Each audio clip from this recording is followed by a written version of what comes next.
konsultan menyatakan kamu nggak butuh investasi dari luar gitu kan. Ya karena memang toh selama ini kris yang di disburse real time sama MP Store itu pakai uang kasnya MP Store. Kan bank itu settlement kita H+1, artinya perusahaanmu ini sehat. Perusahaanmu sehat, kamu nggak butuh cash, ngapain kamu fundraise? Ya. Kamu bisa IPO sendiri sebenarnya.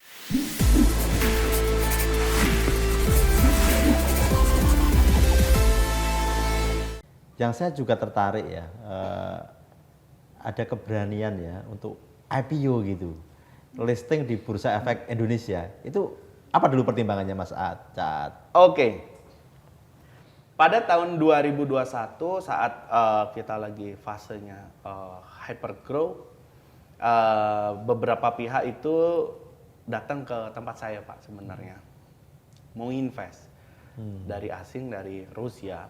Mereka mau invest di tempat kita. Dia sebelumnya udah operation di sini bisnisnya.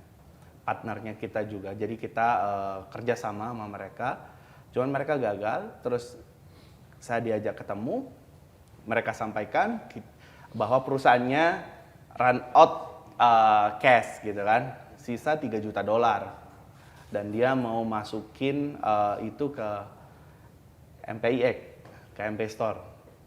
Tapi dengan deal 70% kepemilikan gitu kan. Dengan deal 70% kepemilikan. Awalnya dari itu. Oke, karena saya tidak terlalu paham tentang valuation game kita nggak terlalu paham. Akhirnya kita mulai board meeting dan kita menunjuk beberapa konsultan untuk memvaluasi perusahaannya kita seperti apa. Ketika pekerjaannya udah beres kurang lebih 6 bulan di tahun 2022 konsultan menyatakan kamu nggak butuh investasi dari luar gitu kan. Ya karena memang toh selama ini kris yang di disburse real time sama MP Store itu pakai uang kasnya MP Store. Kan bank itu settlement kita H+1, artinya perusahaanmu ini sehat. Perusahaanmu sehat, kamu nggak butuh cash, ngapain kamu fundraise? Kamu bisa IPO sendiri sebenarnya begitu. Atas dasar itu di RUPS tahun 2022 ya kan, kita putusin untuk oke, kita akan besar bersama IDX gitu. Dengan IPO tadi ya. Dengan IPO tadi. Ya. Kalau saya investor retail Caat, tentu akan bicara prospek nih. Saham ini dalam jangka panjang, menengah atau pendek seperti apa sih sebetulnya prospeknya gitu? Oke, prospek dari MP Store sebenarnya satu-satunya hal yang bisa dilakukan dari saya selaku pengendali ataupun selaku manajemen dari perusahaan itu adalah memperkuat fundamental. Sama seperti judul podcast ini, memperkuat fundamental. Ya. Ada sebuah teori yang pernah diungkapkan, saya lupa namanya, bahwa sebuah harga saham itu akan mengikuti atau mengkoreksi naik atau turun berdasarkan fundamentalnya. Kalau sekarang lagi harga sahamnya nggak baik, ya kan, lagi turun, tapi fundamentalnya bagus, ya nanti itu akan ikut. Sebaliknya harga sahamnya saat tinggi tapi fundamentalnya jelek, artinya dia akan mengkoreksi dengan sendirinya. Itu yang saya percaya. Jadi kami di manajemen akan terus berupaya memperkuat fundamental kita. Begitu Pak. Harapannya juga nanti harga sahamnya juga akan terus naik seiring dengan perkembangan kinerja fundamental dari MPIX ini. Iya, benar sekali Pak. Mas atau Caat, sebenarnya kontribusi warung kelontong ini ke perekonomian seberapa besar sih? Cukup besar. Kontribusi kita pernah menghitung dan dibantu beberapa konsultan dari McKinsey. Warung ini mengkontribusi 65% GDP. 60%?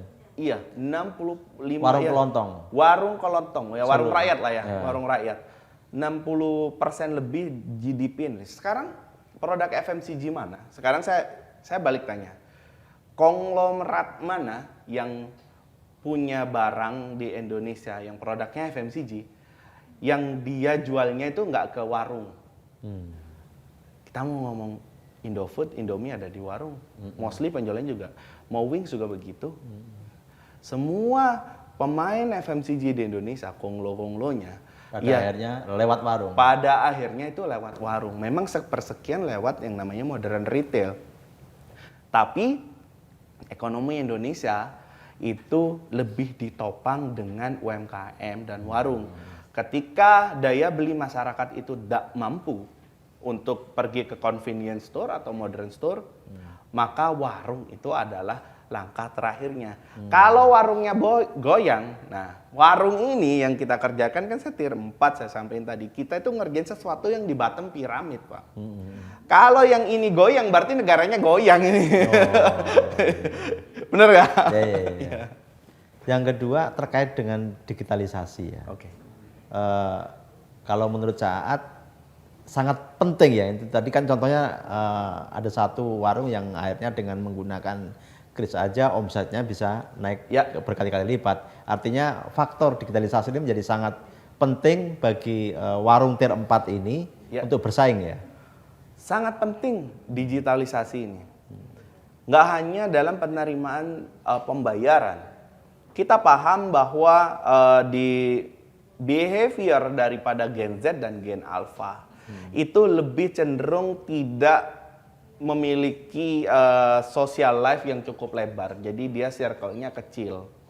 Dia lebih suka berinteraksi dengan mesin atau layar. Mesin atau layar. Artinya, kalau si warung ini tidak go digital, bertransformasi digital, pelanggan di masa depan adalah pelanggan Gen Alpha ini yang kelak akan menjadi membeli kepada mereka ini Gen Alpha. Kalau mereka tidak transformasi digital, maka omsetnya juga akan ikut habis. Tidak hanya dengan kris. Kris itu udah membuktikan behavior pelanggan tidak bawa uang cash ke depan. Pelanggan itu tidak mau datang ke tempat untuk membeli sesuatu. Dia maunya dengan secara online, dia maunya dengan mudah. Itulah mengapa kita bikin yang namanya AI, commerce. Sehingga si warung bisa upload barang dagangannya, nanti si pelanggan bisa chatting aja mau beli apa, dan itu udah dibantu AI. Termasuk pengirimannya ke si pelanggan. Kita udah start dari sekarang. Harapannya 2-3 tahun lagi itu lagi langsung booming dan dipakai oleh Gen Z dan Gen Alpha, gitu Bang. Kalau saya dengar dari bahasa-bahasa Caat kayaknya banyak riset juga ya. Iya. Memanfaatkan riset-riset gitu. Benar? Benar. Saya rajin baca research paper, tapi yang Asia, Pak. Yang Asia yang diterbitkan sama Singapura ataupun di Malaysia ataupun yang Indonesia itu sendiri. Karena itu relate dengan customer behaviornya kita. Setelah saya baca research paper, saya validasi di warungnya bener nggak sih mereka itu kayak begini gitu. Ternyata ya banyakan benernya.